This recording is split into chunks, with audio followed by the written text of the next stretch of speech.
A single Russian fuel truck can keep an entire mechanized company moving for one day. Destroy that truck and nothing happens right away. No explosion makes the news, no general gets fired, no front line moves an inch. But 3 weeks later, a column of tanks sits parked on a dirt road outside Volnovakha with empty tanks, waiting for a delivery that isn't coming, while Ukrainian artillery walks closer and closer down the same road. This is the story of how Ukraine learned that the fastest way to stop a Russian offensive isn't to shoot at the soldiers doing the fighting, it's to starve the trucks that feed them. And on one night in the summer of 2026, in the logistics belt behind Donetsk, that strategy turned an entire fuel network into a bonfire in under 3 hours. Stay with me, because by the end of this video you'll understand why Russian commanders now fear a delivery schedule more than they fear an artillery barrage, and why the answer to where is safe for Russian fuel keeps shrinking every single week. For most of this war, people pictured drone strikes as something dramatic and instant. A missile streaks in, something explodes, the video goes viral, and that's the story. But the operation that hit Russian fuel logistics near Donetsk that summer wasn't built around one dramatic strike. It was built around patience, and patience is the one thing drone warfare turned out to be extremely good at. Ukrainian reconnaissance units had spent days, not hours, quietly mapping a resupply corridor running out of occupied Donetsk toward Russian positions near Volnovakha-Novoamvrosiivka. This corridor mattered because it was one of the last stretches where Russian logistics officers still felt reasonably safe moving fuel in daylight. Everyone on the Ukrainian side of the front knew that reasonably safe was a fragile kind of confidence, and fragile confidence is exactly what a good ambush is built on. The corridor itself looked unremarkable from above. A scattering of storage tanks tucked behind earthen berms, a transfer pumping station wired into an old rail spur, a rotating pool of fuel trucks that shuttled diesel and gasoline out toward armored and mechanized units further west. On paper, it was protected. Russian air defense in this sector wasn't thin. Pantsir-S1 systems, with their twin 30mm autocannons and short-range missiles, sat close to the most valuable nodes. Tor-M2 batteries covered the wider approach lanes, ready to snap a missile off the rail the moment something crossed into their engagement envelope. On any given night, this piece of ground looked like exactly the kind of target a drone raid should fail against. That reputation is precisely why Ukrainian planners chose it.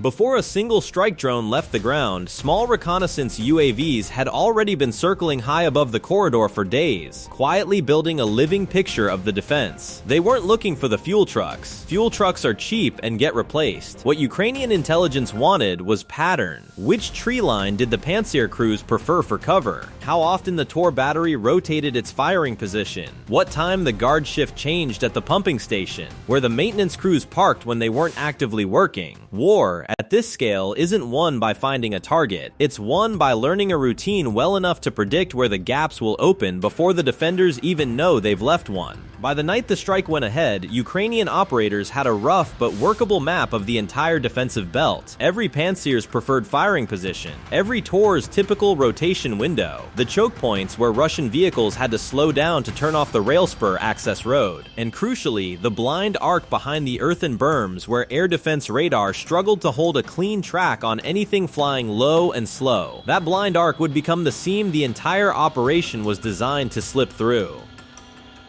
The attack opened just after 1 in the morning, in the dead hours when a tired duty crew is at its slowest to react. The first wave wasn't the main effort, it was a decoy, a swarm of cheap first-person view drones launched from several directions at once, each one flying low and fast toward different points along the corridor. Their job wasn't to destroy anything specific.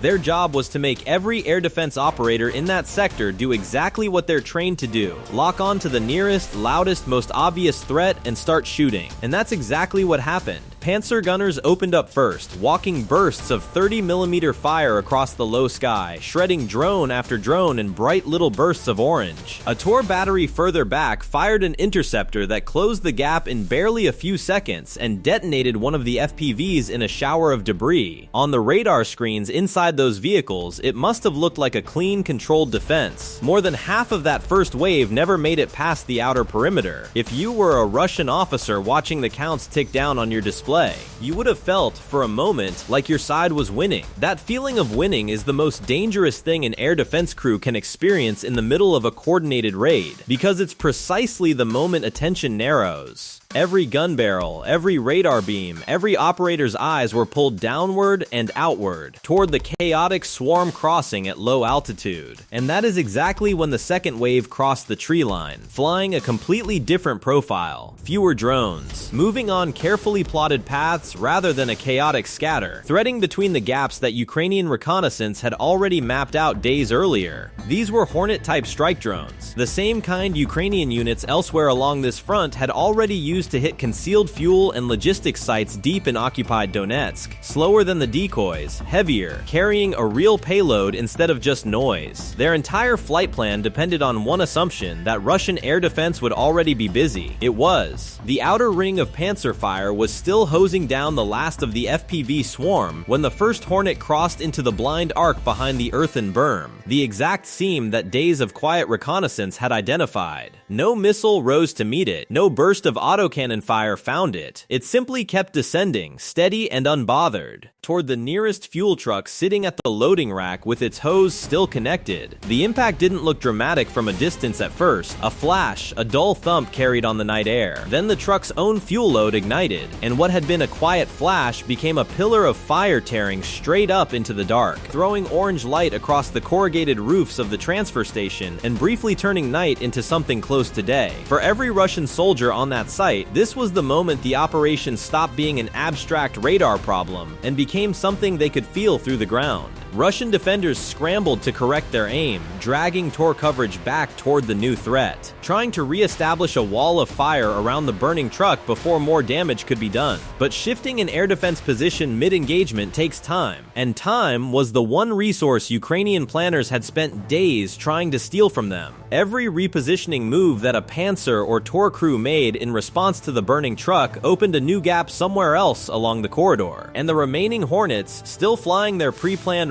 routes, simply used those gaps instead of fighting through the wall of fire the Russians had originally built.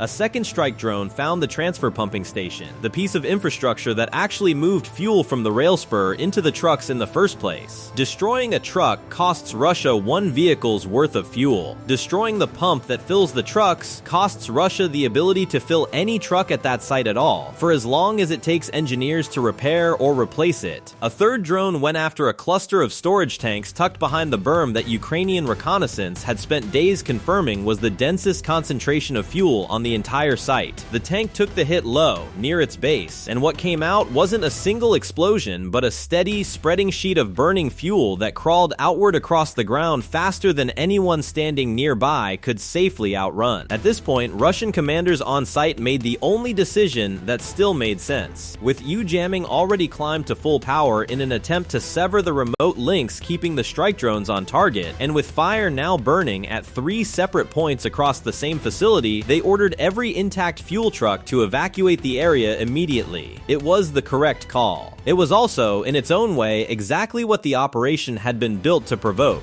Drivers who had spent months learning quiet, unofficial backup routes around the main roads the Russian side had deliberately never advertised for exactly this kind of scenario, suddenly had to use them, all at once, under pressure, at night. Every one of those routes, the moment a truck rolled onto it, became new data for Ukrainian reconnaissance still watching from altitude. A network built on secrecy had just revealed its own backup plan in a single panicked evacuation. By the time the sky over that stretch of Donetsk started turning gray with the first hint of dawn, the fire crews were still working. 3 separate blazes had eventually merged into one glowing scar across the site. Burned out trucks sat as twisted steel skeletons along the loading rack. The pumping station was a wreck of scorched metal and useless piping, and Russian air defense, which had entered the night confident in its coverage of this corridor, had spent close to 3 hours firing at threats that mostly turned out to be decoys, while the real damage happened almost entirely in the gaps between where their weapons were pointed and where the actual danger was flying. None of this by itself changed the war. That's an important thing to understand about this kind of strike, and it's something Ukrainian planners understand better than almost anyone watching this from the outside. A single ambush like this doesn't collapse a logistics network in one night, and nobody who designed this operation expected it to. What it does is force every single truck that still needs to move fuel through that stretch of Donetsk to to take a longer route, a slower route, a more exposed route for weeks afterward, while engineers who could otherwise be repairing equipment closer to the front are instead rebuilding a pumping station that has nothing to do with combat power at all. Multiply that disruption across dozens of similar strikes happening up and down the length of the front, on rail lines, on refineries, on exactly this kind of forward fuel node, and you start to see the actual strategy. This isn't an attempt to win a single battle. It's an attempt to make every single day of the war cost Russia more than the day before, in fuel, in repair crews, in rerouted convoys, in air defense systems pulled away from the front line to babysit a rear area depot instead.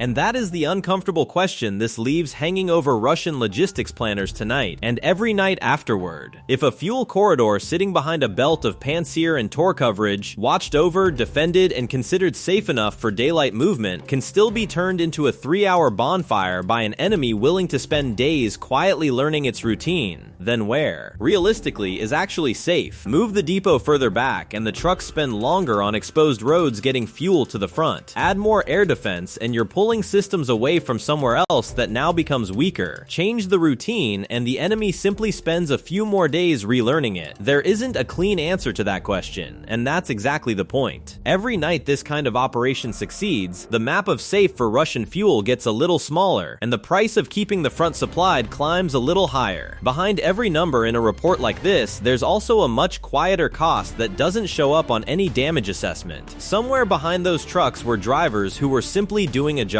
Mechanics who kept that pumping station running, young conscripts standing a night shift on a base they were told was one of the safer postings available. War at this scale gets described in tanks and tonnage and burned out vehicles because those numbers are countable. What isn't countable, on either side of this front, is how many families are waiting for a call that explains why the usual message didn't come tonight. Every fuel truck destroyed, every depot set on fire is also a scattering of ordinary lives that were pulled into something much larger than any of them chose. Strategy wins and loses in fuel and steel. Nothing about it, on either side, is won for free. If this kind of operation interests you, and if you want to understand exactly how a handful of cheap decoy drones can pin down a modern layered air defense system long enough for a slower, heavier strike drone to slip through the exact seam that days of quiet reconnaissance already mapped out, stay with this channel, because this pattern is showing up again and again along the length of this front, and it is quietly reshaping how modern militaries think about protecting anything that sits behind the front line. Thank you for watching all the way through. If you want more breakdowns like this one, subscribe, leave a comment with what you'd like covered next, and I'll see you in the next video.